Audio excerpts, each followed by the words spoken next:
बिस्मिल्लाहिर्रहमानिर्रहीम। अस्सलाम वालेकुम स्टूडेंट, दिस नवला कबीर। उम्मीद करता हूँ आप सब ठीक होंगे। स्टूडेंट, लास्ट टाइम हम क्वेश्चन नंबर 1 के हवाले से डिस्कस कर रहे थे। आज इस लेक्चर के अंदर क्वेश्चन नंबर 2 के हवाले से डिस्कस करेंगे। स्टूडेंट, क्वेश्चन नंबर 2 में कहते हैं सोल्व बाय फैक्टराइजेशन। अब 6 पार्ट दिया हुआ है, सारे के सारा क्वाड्रेटिक इक्वेशन है। इन सब को आपने सोल्व करना है फैक्टराइजेशन मेथड्स से। अब इस मेथड को फैक्टराइजेशन क्यों कहा जाता है? देखें, यहाँ लफ्ज़ फैक्टर से निकला है फैक्टराइजेशन। आपने छोटी क्लास में पढ़ा है कि किसी भी नंबर का फैक्टर कैसे निकालते हैं। अब जो फैक्टर हैं उनकी मदद से आपने एक्स का वैल्यू फाइंड करना है। इस वजह से इस मेथड को ही फैक्टराइजेशन मेथड कहा जाता है। अब आप क्या करें, इन सब को आप इसी मेथड से हल करेंगे। देखिए स्टूडेंट, आपको पता है इन तमाम इक्वेशन को आप 3 मेथड से हल किया जा सकता है। वो 3 मेथड कौन कौन सा है आपने लास्ट टाइम पढ़ा था? कौन कौन सा था? एक है फैक्टराइजेशन, दूसरा कम्प्लीटी स्क्वायर और तीसरा क्वाड्रेटिक फार्मूला। यानी इन तीनों मेथड से आप इसका आंसर निकाल सकते हैं। दूसरे अल्फाज में आप ये कह सकते हैं इनका सॉल्यूशन निकालेंगे। सॉल्यूशन का मतलब यानी रूट्स होती है, ठीक है ना। यानी सॉल्यूशन का मतलब रूट्स भी कहेंगे।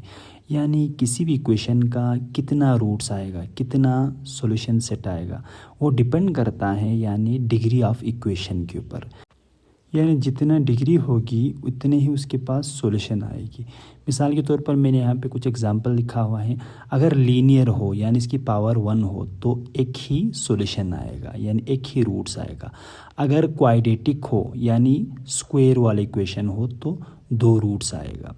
अगर क्यूबिक हो यानी 3 हो तो उसका कितने रूट्स आएगा? 3 रूट्स आएगा। इस तरह से यानी जितना डिग्री उस ऑफ इक्वेशन होता है उतने ही उस इक्वेशन का रूट्स निकल आता है, यानी उतने ही एक्स का वैल्यू मिलता है। अब स्टूडेंट, क्वेश्चन ये राइज होता है, अगर एक ही सवाल को 3 मेथड से करने से एक ही आंसर आता है तो इन तीनों मेथड को करने का क्या फ़ायदा है? यानी 3 मेथड पढ़ने की क्या ज़रूरत है अगर आपको आंसर ही सेम मिलता है? तो इसका बड़ा यूनिक आंसर होगा। देखें, आपके पास बहुत सारे नंबर हैं। मैं कुछ यहाँ पे कुछ नंबर लिखूँगा। मैं लिखूँगा 27 लिखूँगा और मैं 23 लिखूँगा। एक और नंबर मैं 10 भी लिखूँगा। चलो 10 भी लिखा और कुछ रूट के अंदर मैंने एक इरेशनल नंबर √3 लिखा। अब स्टूडेंट, मिसाल के तौर पर 27 को डिवाइड कर सकने वाले नंबर कौन कौन से हैं ज़रा लिख लो। इधर 1 है और 3 है, बाकी 9 है और ख़ुद 27 है। इन नंबर से इसको अब डिवाइड किया जा सकता है। सिमिलर आप इसका भी लिख ले, यानी इसको 1 से और ख़ुद 23, यानी इसको और किसी नंबर से डिवाइड नहीं कर सकते। आप 10 का भी लिख ले, 1 है, 2 है और मैं 5 लिखूँगा और साथ में 10 लिखूँगा। सिमिलरली आप √3 का सिर्फ √3 ही होगा और इसका नहीं होगा। तो स्टूडेंट, ये सारा इनकी फैक्टर कहलाते हैं। अब इसमें जो मैंने 27 लिखा उसे आप क्या कहेंगे? ये हमारा एक ओड नंबर है। 23 हमारा प्राइम नंबर है और साथ में 10 हमारा इवन नंबर है और ये इरेशनल नंबर है, यानी अलग अलग नंबर है सारा। अब जब ये सारा एक्स के कोफिशिएंट में आता है तब जाके आपको 3 मेथड ज़रूरत पड़ती है इनको हल करने के लिए। मैं यहाँ पे जल्दी से इनको एक दफ़ा कोफिशिएंट में आपको जल्दी से दिखाऊंगा, उसके बाद हम क्वेश्चन की तरफ जाएंगे। मिसाल के तौर पर यहाँ मैं लिखूँगा 27x², यानी 27 कोफिशिएंट में लिखा, 23x² और मैं 10 भी लिखूँगा 10x² और √3x²। स्टूडेंट, जब ये सारे के सारा जब एक्स के कोफिशिएंट में आता है तो आपको 3 मेथड चाहिए ताकि एक्स का वैल्यू लिख सके। इसी वजह से आपको 3 मेथड चाहिए स्टूडेंट, आप डिफरेंट टाइप की क्वेश्चन को आप हल कर सके। फैक्टराइजेशन से अगर ना हो तो कम्प्लीटी स्क्वायर से करेंगे और कम्प्लीटी स्क्वायर से ना हो तो क्वाड्रेटिक फार्मूले से करेंगे। तो क्वेश्चन की तरफ बढ़ते हैं जी। क्वेश्चन नंबर 1 में क्या कहते हैं, जल्दी से लिख ले। सॉल्यूशन n, अच्छा लिख ले जल्दी से, यानी x² - x - 20 = 0। अब ये क्वेश्चन है स्टूडेंट, इसके अंदर आप देख ले एक्स स्क्वायर को आप फर्स्ट टर्म कहेंगे, माइनस एक्स को मिड टर्म कहेंगे, -20 को लास्ट टर्म कहेंगे। स्टूडेंट एक बात आपने जहन में याद रखना है, देखें इसके अंदर जो मिड टर्म है यानी -x है, इसको आपने 2 नंबर में आपने ब्रेक करना है। ब्रेक इस तरह करेंगे, इन दोनों को मल्टीप्लाई करने से फर्स्ट टर्म और लास्ट टर्म के प्रोडक्ट आए। देखिए फर्स्ट टर्म क्या है, यानी एक्स स्क्वायर हमारे पास फर्स्ट टर्म है और लास्ट टर्म क्या है, -20 है। इन दोनों को मल्टीप्लाई कर लो, क्या आएगा, -20x²। अब ये -20x² आपने लाना है किसी भी तरह। मिड टर्म की कोफिशिएंट ज़रा देख लो क्या है, -1 है। -1 को 2 नंबर में तोड़ दो, -1 को किसी भी 2 नंबर में तोड़ दो। मिसाल के तौर पर आप इस -1 को आप कैसे तोड़ेंगे, -1 को आप तोड़ सकते हैं मिसाल के तौर पर, चलो -10 और +9 में आप तोड़ सकते हैं 2 नंबर में। -1 को एक और वे में तोड़ दो, -2 +1 में भी तोड़ सकते हैं। -1 को आप -5 और +4 में आप तोड़ सकते हैं, और -1 को आप -9 और +8 में भी आप तोड़ सकते हैं। कहने का मतलब यानी डिफरेंट वे हैं जिससे आप -1 को ब्रेक कर सकते हैं। अब सवाल ये है क्या इनको मल्टीप्लाई करने से हमारे पास 20 आता है? एक दफ़ा देख लो आप मल्टीप्लाई करके क्या आता है। अब देख लें मिसाल के तौर पर आपको चाहिए अभी 20 चाहिए। देखिए मल्टीप्लाई करने से -2 आ रहे, कहीं पे आपको -20 आ रहे, तो कहीं आपको -72 आ रहे। अब देखिए मोस्ट सुटेबल वे कौन सा लगा, -20 कहाँ आ रहे, -5 और 4 को मल्टीप्लाई करने से आ रहे। अब इस 20 का आप फैक्टर निकाल ले, आपको पता चल जाएगी कि -1 को किस तरह से ब्रेक करना चाहिए, आपको इसका आंसर मिलेगा। देखिए 20 का फैक्टर लिख लो जल्दी जल्दी। 2 10 ज़ा 20, 2 5 ज़ा 10 और 5 1 ज़ा 5। आप इनको देख लो 2 2 5। अब इनमें से आपने 2 नंबर आपने अरेंज करके आपने बताना है कि मिड टर्म का जो कोफिशिएंट है यानी -1 किस तरह बनेगा। अब आप इसमें गौर करें तो समझ आ रही कि ये जो 2 2 ज़ा 4 और 4 और 5 को अगर आप प्लस करते हैं तो -1 बन सकता है। तो फिर लिख ले, आप क्या लिखेंगे, x² -5 और 4 में तोड़ देंगे, -5x + 4 में तोड़ देंगे, -20 = 0। -x को आपने -5 और +4 में तोड़ दिया। अब कॉमन निकालें, इन दोनों में से क्या कॉमन है, x को कॉमन निकालने आंसर क्या बचेगा, x² - 5x। इन दोनों से क्या कॉमन है, +4 कॉमन है। अगर आप 4 कॉमन निकालते हैं तो क्या बचेगा, इन दोनों को 4 से डिवाइड कर लो, अंदर क्या बचेगा, x - 5 = 0। अब इन दोनों में देख लो, यहाँ पे x - 5 कॉमन है, यानी इन दोनों में क्या कॉमन है, इन दोनों में x - 5 कॉमन है। यहाँ पे गलती हो गई है, x और 5 बचेगा जी, क्योंकि इन दोनों से हमने x कॉमन निकाला था। तो यहाँ पे x - 5 और साथ में x + 4 = 0। अब दोनों को एक दफ़ा =0 लिख ले, x - 5 = 0 एंड x + 4 = 0। अब x = 5 एक वैल्यू मिला, x = 5 और दूसरा x = -4, तो 2 हमारे पास सॉल्यूशन सेट आ गया। तो लिख लिया आप यहाँ पे सॉल्यूशन सेट इक्वल टू क्या हमारे पास आ गया, 5 और -4 आ गया। अब स्टूडेंट दूसरा सवाल भी इसी तरह ही करना है, जल्दी से लिख ले। पहले मैं सॉल्यूशन लिखूँगा यहाँ पे। दूसरा सवाल क्या है, जल्दी से लिख ले, क्या है, 3y² = y × y - 5। अब लिख ले फर्दर, 3y² = अंदर मल्टीप्लाई कर लो, y² - 5y। अब दोनों को साइड पे शिफ्ट कर लो, 3y² -y² + 5y = 0। अब इन दोनों को हल कर लो, 2y² + 5y = 0। अब इन दोनों में y कॉमन है, y कॉमन निकाले, y × 2y plus 5 equal to 0, इन दोनों में से कॉमन निकाला। अब y इक्वल टू 0 और 2y प्लस 5 इक्वल टू 0, यहाँ से y निकालें। 2y इक्वल टू -5 और y इक्वल टू -5/2, तो इसका भी सॉल्यूशन सेट आ गया। Solution set is 0 and -5/2। अब क्वेश्चन नंबर 3 पे आ जाओ। क्वेश्चन नंबर 3 है जी, हाँ पहले मैं सॉल्यूशन लिखूँगा यहाँ पे। अच्छा जी, तो 4 - 32x इक्वल टू 17x²। अब आप क्या करेंगे, आप इन दोनों को साइड पे शिफ्ट कर लो। 17x² माइनस, बल्कि प्लस, सब माइनस है तो प्लस हो गया। 32x - 4 इक्वल टू 0, यानी दोनों साइड पे शिफ्ट हुआ। अब दोबारा first term and last term का प्रोडक्ट ज़रा देख लो कितना आ रहा है। 19 × 4 इक्वल टू 68, हाँ 68 बनेगा। अब 68 का फैक्टर लिख लो। अब 2 से डिवाइड कर लो। 2 3 ज़ा, 2 4 ज़ा, 2 17 ज़ा, 17 1 ज़ा। अब आप 2 17 को इस्तेमाल करके आपने दो नंबर अरेंज करना है कि जोड़ने से 32 आए। क्या होगा, अब आप 2 17 ज़ा 34 और 2 में इसको आपने ब्रेक करना है, यानी 34 - 2x -4 इक्वल टू 0, यानी 32 को आपने तोड़ दिया 34 और -2 में। कॉमन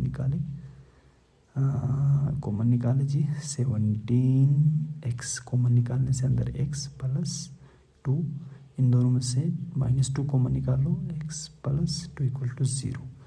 अब आप कॉमन लिख लें इन दोनों में। क्या कॉमन है इन दोनों में? इन दोनों में कॉमन है x - 2, बल्कि x प्लस 2 कॉमन है। 17x - 2 equal to 0, x plus 2 equal to 0, 17x - 2 equal to 0, x equal to -2, एक वैल्यू आ गया। 17x equal to 2 and x equal to 2/17, यहाँ पे भी दो वैल्यू आ गया। तो यहाँ पे भी इसका सॉल्यूशन सेट निकल आया। इसको एक दफ़ा लिख लो, यानी x इक्वल टू 2/17 ही है। अब आप सॉल्यूशन सेट लिख लो। सॉल्यूशन सेट इज़ -2 एक और 2/17। इस तरह से आपके पास क्वेश्चन नंबर 3 भी हुआ कंप्लीट। अब क्वेश्चन नंबर 4 देख लो स्टूडेंट। पहले मैं इधर सॉल्यूशन लिखूँगा। ठीक है जी, सॉल्यूशन। हाँ जी, क्वेश्चन नंबर 4 जी। अब क्या है, x² - 11x इक्वल टू 152। अब इसको साइड पे लाओ। x² - 11x 152 equal to 0। अब फर्स्ट में लास्ट टर्म प्रोडक्ट, यानी 152 ही आ रहे हैं। 152 का फैक्टर लिख लो। 152 का फैक्टर 2 से डिवाइड कर लो। 2 17 ज़ा 1, 2 3 ज़ा 2 8 ज़ा 2 1 ज़ा 2 9 ज़ा 19 1 ज़ा 19। अब आप स्टूडेंट इन तीनों को फिर से आपने इस्तेमाल करके एक नंबर अरेंज करना है जिसको प्लस करने से -11 बने।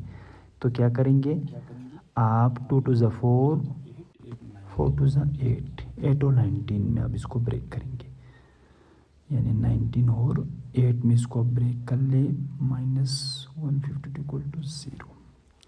अब हमने ब्रेक कर दिया इसको इन दोनों में। ठीक है, अब आप इन दोनों में से कॉमन निकाला, क्या बचा, बल्कि x - 19 plus 8, x - 19 equal to 0।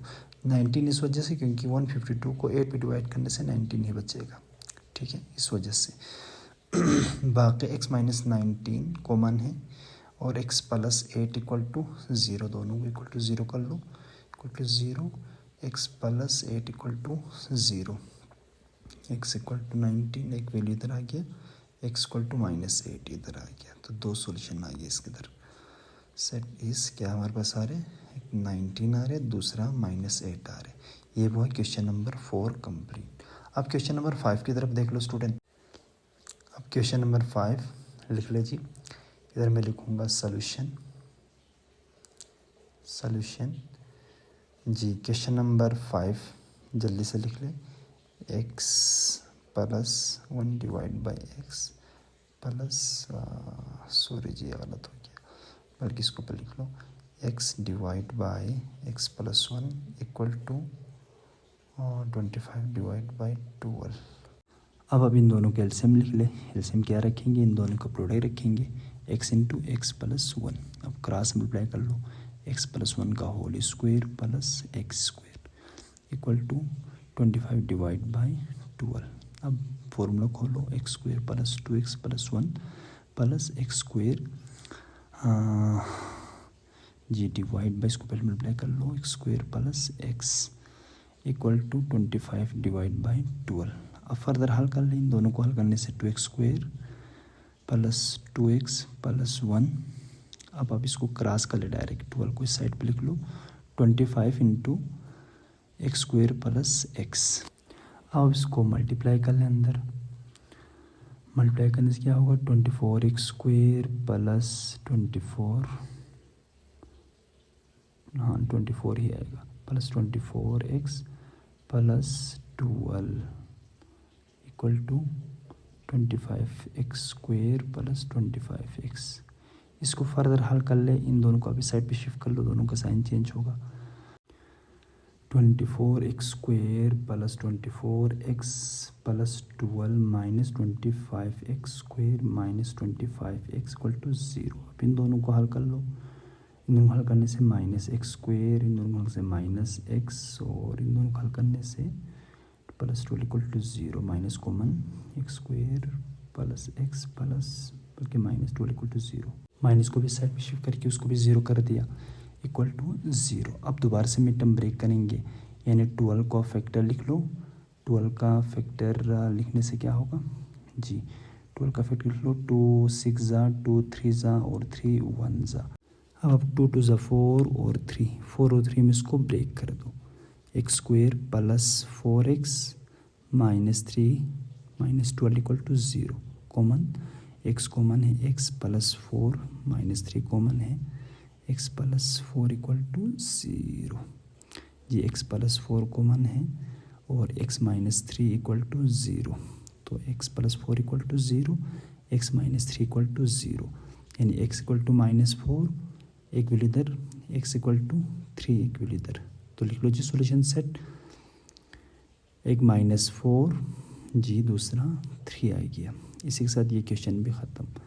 अब ये लास्ट क्वेश्चन हम देखेंगे, चलिए जी।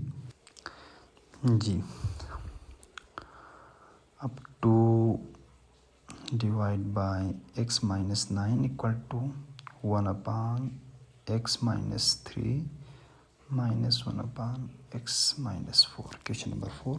अब दोबारा से एलसीएम ले लें इन दोनों का। आसान है बहुत ही, क्योंकि आपने ये काम किया हुआ है।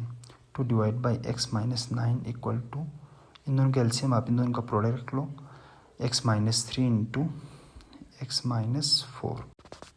अब इधर आ गया मल्टीप्लाई हो माइनस एक्स माइनस 3, यानी ये दोनों क्रॉस मल्टीप्लाई हो इस तरह से। 2 divide by X minus 9 equal to bracket खोल अंदर, एक्स माइनस 4 सारा sign change, minus X plus 3 divide by इसको मल्टीप्लाई कर लो, X square minus 4x minus 3x plus 12 जी। अब हल कर ले फर्दर इस तरह से, 2 divide by X minus 9 equal to, ये दोनों ये पे कैंसिल और इन दोनों को हल करने से -1 आ गया, डिवाइड बाई इन दोनों को हल कर लो, हल करने से -7x प्लस 12 जी। क्रॉस मल्टीप्लाई कर लो आप इन दोनों को, x square minus 7x plus 12 equal to -1 into x minus 9 जी। अंदर मल्टीप्लाई कर लो, 2x square minus 14x plus 24 equal to, अंदर साइन चेंज, प्लस 9 जी। अब इसको आप इस साइड पे शिफ्ट कर लो, 2x square minus 14x plus 24 plus x minus 9 equal to 0। इन दोनों को हल कर लो, जो हल होता है इन दोनों को हल कर लो, माइनस 13x इन दोनों को हल करने से प्लस कितना आ रहे, 15 आ रहे ना, 15 इक्वल टू 0। अब आप इसको हल कर ले फर्दर, इन दोनों को मल्टीप्लाई करने से कितना बनेगा, 30 बनेगा, यानी 30 बनेगा। 30 का फैक्टर लिख लो, फैक्टर में 2 से डिवाइड कर लो, 2 15 ज़ा हाँ जी, 3 5 ज़ा 5 1 ज़ा। अब आप इनको इस्तेमाल करके आपने दोबारा से मिड टर्म लाना है, तो क्या होगा, इन दोनों को यानी इन दोनों को मल्टीप्लाई कर लो 10 और 3। हाँ जी, 10 और 3 में इसको ब्रेक कर लो। 2x square minus 10x minus 3x plus 15 equal to 0। अब कॉमन निकालें, इन दोनों में से 2x कॉमन निकाला, अंदर 5 बचा, माइनस 3 कॉमन निकाला, x माइनस 5 इक्वल टू 0। अब x माइनस 5 कॉमन है, 2x minus 3 equal to 0। x minus जी x minus 5 equal to 0, 2x minus 3 equal to 0, इधर 5 आ गया और 2x equal to 3, x equal to 3/2। तो 2 हमारे पास सॉल्यूशन सेट आ गया। तो सॉल्यूशन सेट लिख लो, एक हमारे पास आ गया 5, दूसरा हमारे पास 3/2। तो ये था स्टूडेंट क्वेश्चन नंबर 2 और ये यहीं पे कंप्लीट हो जाता है। आप लोगों ने देखा फैक्टराइजेशन मेथड से कैसे हल किया जाता है। बाकी इसमें मेन बात यह है कि आपने नंबर्स के फैक्टर ढूंढना है और फैक्टर की मदद से आपने उसको हल करना है। बाकी अगर किसी किस्म की मसला हो आपने कमेंट सेक्शन में बताना है। बाकी अपना ख्याल रखिएगा। खुदा हाफिज़।